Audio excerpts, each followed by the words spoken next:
I got a comment, my favourite in a long time.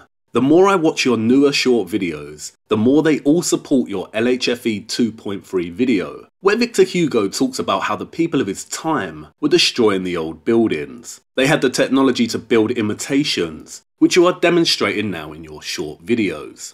Spot on, thank you. LHFE 2.3, where I discuss Victor Hugo, was my way in to presenting my revised thesis. And I planned to ease things as I went, slowly debunking my previous claims and refining my arguments. But it just was not feasible in terms of writing. My form was suffering too much, so I crashed it down. I think it's a good time to present my revised hypothesis in a series of short videos, starting with the overall plot. This hypothesis relies on the viewer understanding that structures between the medieval era to the present day were very possible for those in the history books to build. By accepting this, it opens up a whole new avenue of investigation in terms of historical erasure and fabrication.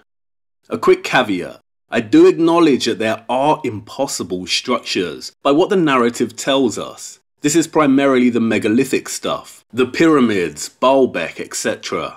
I will reference these when appropriate, but they are slightly outside the scope of my current research.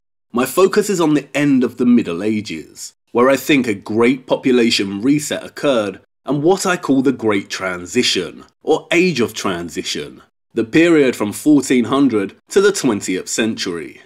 So let's start with the broader, more general plot.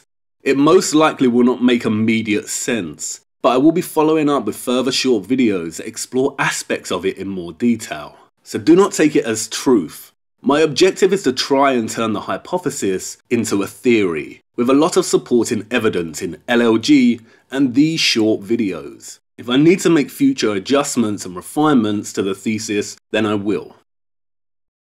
The Middle Ages came to a tumultuous end, with deliberately planned famine, plague, revolt and war. The world fell into temporary darkness at the hands of one of the most fatal depopulation events in history. It is estimated that the Black Death alone killed over half of the European and North African population, and over a third of the Middle East. It may have been more. Much of the social, economic and technological progression achieved in the Middle Ages suffered tremendously and came to a halt. In other words, there was a great population reset. The word reset means to return to a former condition. But in that darkness, a light began to stir and shine brighter and brighter. The light of Renaissance. Renaissance means rise again, or born again. Humanity began to recover, but something had forever changed. They did not repair and restore what was lost, but began to slowly build back better, in a very different direction. A direction that would dictate the course of history until the present day. A brave new age began, and the old medieval world began to fall slowly into obscurity. Why?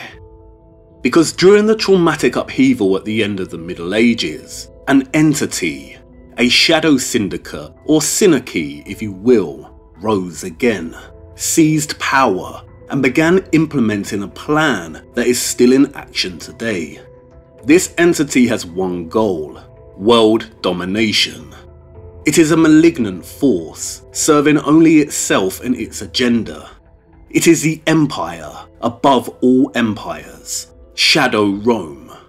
It moves very slow and cunning like a snake, often hidden, shedding its skin wherever it goes. The characters that make up the anatomy of this entity, this creature, are not easily identified, but it does have a very distinctive modus operandi. It operates by infiltrating nation states. It uses large-scale staged events to further its agenda. It has orchestrated these events since the end of the Middle Ages, and continues to do so today. Every time it does, the plan slowly advances. One of its key trademarks is its religion, its worship of the light in all forms, especially the celestial light. Sometimes it will stage events that unfold like a human dramatization and personification of the movements of the celestial light above us. The eclipse is its crowning chess move. It will plunge the world into darkness. One ring to rule them all, one ring to find them, one ring to bring them all, and in the darkness bind them. Only to then bring back the light, the saviours and their solutions that society embraces with open arms. Each time this happens, this entity slowly advances its agenda. When this entity initially rose to power, it had successfully plunged medieval society into the dark, famine and plague, and then restored the light with the Renaissance. It was one of the biggest dark to light eclipse moves in history. A great population reset. Humanity has been under the might and rule of this entity and its colonial prowess since then. The Renaissance marked the beginning of the Age of Transition, where the world shifted into modernity.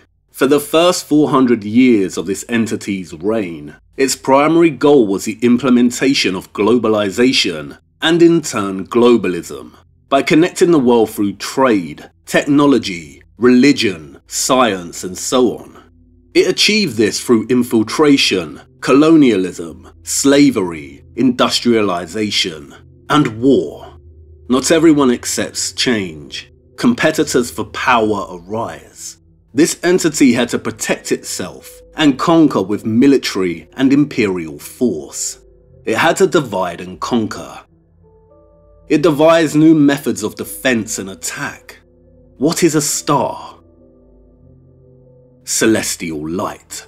Who worships the light? Your masters. Libertas, the sole invictus. Its other central primary objective was to erase and replace the history of the old medieval world. And one of the key ways it achieved this was by using architecture as a weapon of historical erasure. During the Renaissance, this entity devised a new style of architecture, named the New Classical. It did this by extracting stylistic elements of European Romanesque, Gothic, Middle Eastern, and Moorish architecture, and fusing them together. It has concealed this, and I plan to show you how. This entity then used this new classical style and pseudo-stonemasonry construction techniques to begin replacing the old medieval world, and in many instances, fabricating history.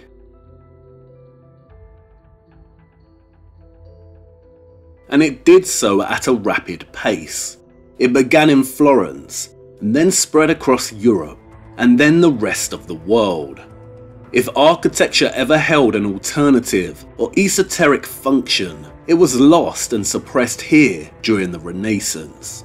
If America has a greater hidden history, it was lost here. If Britain has a greater hidden history, it was lost here. This entity deliberately delayed the Industrial Revolution by 300 to 400 years, perhaps out of a fear of losing its position of power, perhaps to first let the population recover from the Black Death.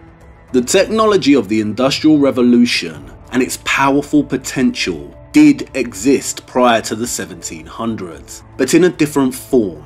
When it was ready, this entity unleashed the industrial technology of steam power and used it to further strengthen its grip over the world through globalization and overt colonialism. It also uses technology to finalize its editing and erasure of medieval history. It continued to use the New Classical style as a weapon of erasure, demolishing old sites and replacing them in this style. But it also seized upon the Gothic style to finalize its agenda.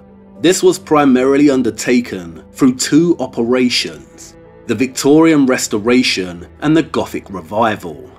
The first consisted of restoring and thus editing, destroying and replacing most of the remaining medieval structures in Europe. The second operation, the Gothic Revival, worked by spreading the Gothic style in the form of new structures all over the world. Why? to instill and solidify in the minds of contemporary and future generations a preconception of what the medieval world looked like. It also used a new classical and Gothic revival as a means of cultural colonialism, subjugating entire nations to its own cultural expression, changing their religion, histories, education, mythology, and so on. This does not belong in India. The classical here does not belong in Singapore. It does not reflect their national expression. Here they are building a huge classical edifice in South Africa. Does this carry an African cultural inflection? Does it even belong in Britain? What about America? Eradicating heritage characterizes this entire period. The new classical is the architectural expression of this globalist entity and its colonial monomania. Does this mean every classical or Gothic structure built during the Age of Transition served the agenda to erase what came before? No, but a big portion of them did. The builders, the brickmakers, the stonemasons, the decorators, the carpenters, the labourers themselves were some of the most talented, hard-working and incredible artists of all time. They were our ancestors, and their legacy is immortalised in these structures.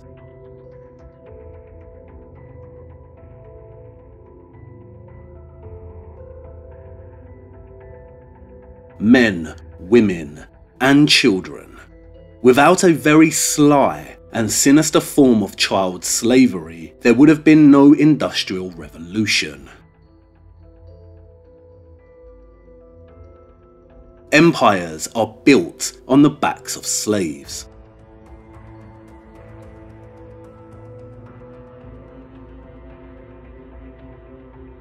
The workers, both free and enslaved, were the muscle and talent. The Brunelleschis, the Palladios, the Wrens, the Gilbert Scotts.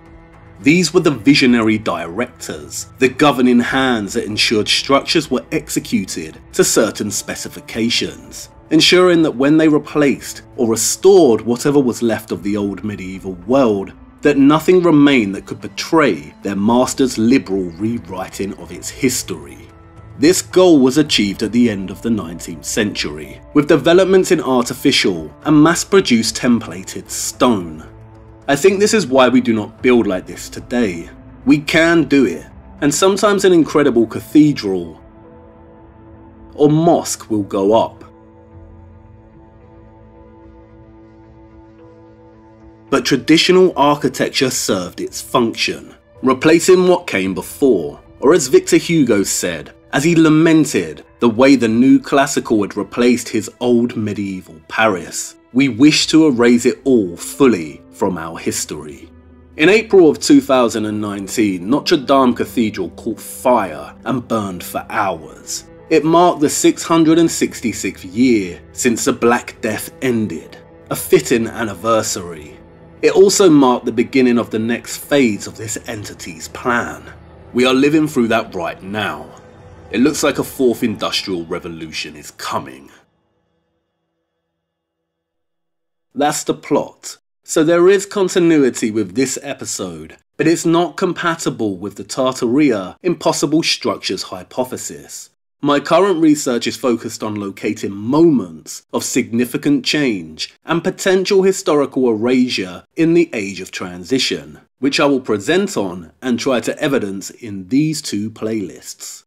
In the next video, I'm going to demonstrate, with specific examples, some different ways of exploring architecture, historical crisis events, and historical fabrication in light of this hypothesis. Keep well and have a good day.